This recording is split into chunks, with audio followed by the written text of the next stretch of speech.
5 seconds. Sir. Sir, 2007 has been a year of persistent challenge and of determined response by the government.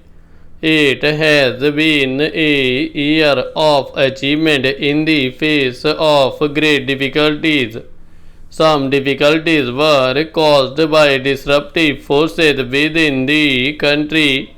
Some difficulties by disruptive forces inspired from abroad, and some difficulties were caused by the weather. When in 1966-67 Indiraji launched the Green Revolution, she too was faced with similar difficulties, weather difficulties. It was her far-sightedness that has given our economy the strength and resilience with which it has met the present crisis, with which we have been able to meet the present crisis entirely through our efforts and our endeavor. We have not carried the begging bowl to anyone. We have not compromised on our freedom of action. At that time, Indiraji's strategy was opposed by many experts and technicians. It was opposed by certain myopic elements in the opposite benches. Indiraji prevailed because of her faith in the efforts of our Kisans, because of her confidence in the ability of our scientists, because of her trust in the performance of our extension workers. She assured farmers of the required inputs at reasonable prices despite the burden of subsidy on our economy. She gave the farmers remunerative prices as the cardinal principle of the new strategy. She nationalized the banks to give credit at the doorstep of the farmer. She initiated a system of country-wide procurement to stabilize the prices that the farmers would get. Indiraji ensured that her strategy looked to the interests of all sections of our rural community, not just the farmer, but also the small and marginal cultivator, landless laborer, and even the rural artisan.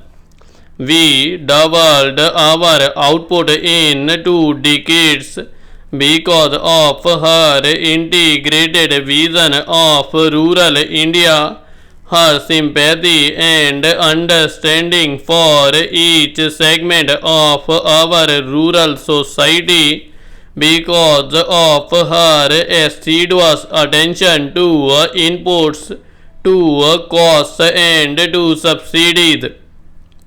Today, after 4 years of bad monsoon, 2 years of poor rains followed by 2 years of severe drought, we can hold our heads high and look to the future with confidence, because Indiraji laid the foundations which were sure, sound and secure.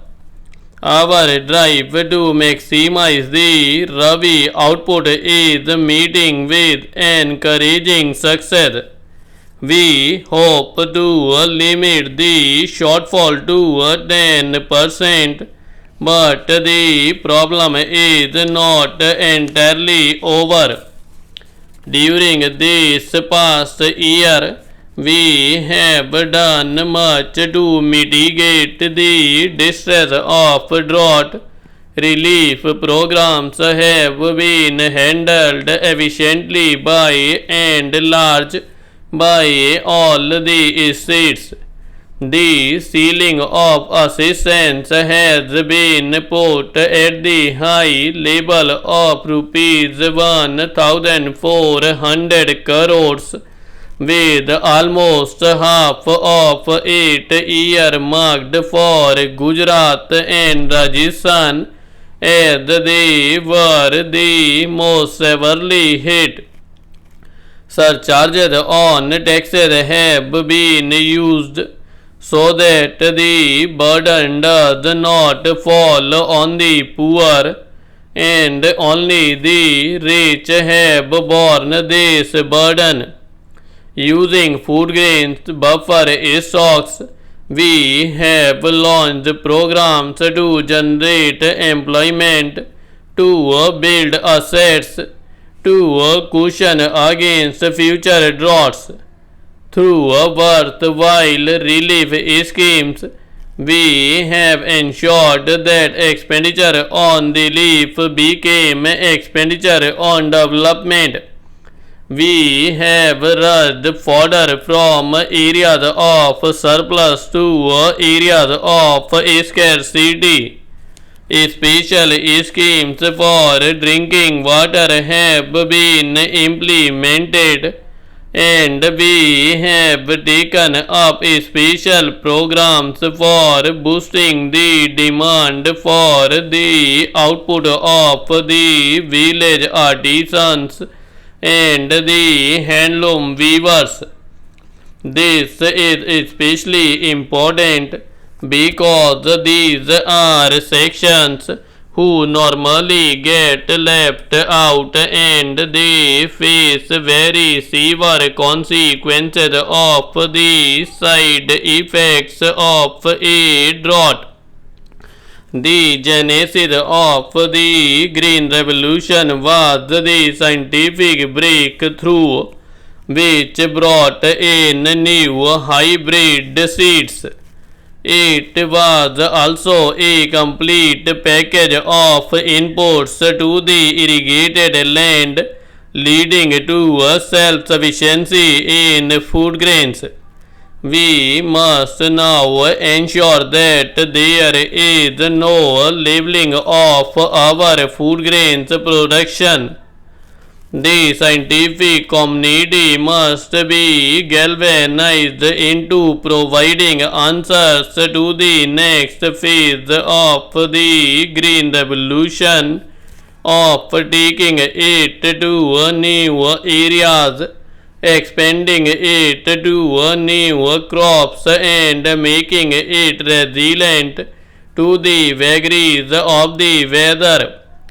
Already the special rice production program is spreading throughout eastern UP and is changing eastern UP into the new granary of India.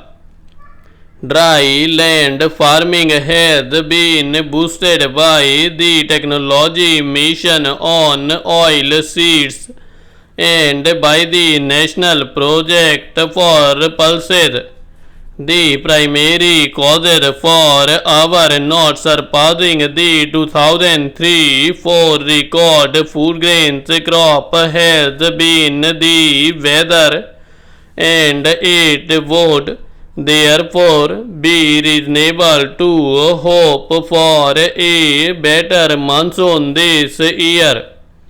Our objective must remain to regain the momentum of the 10th plan in the 11th plan. We will give a new thrust and a new impetus to agriculture. We have been given careful attention to agriculture already.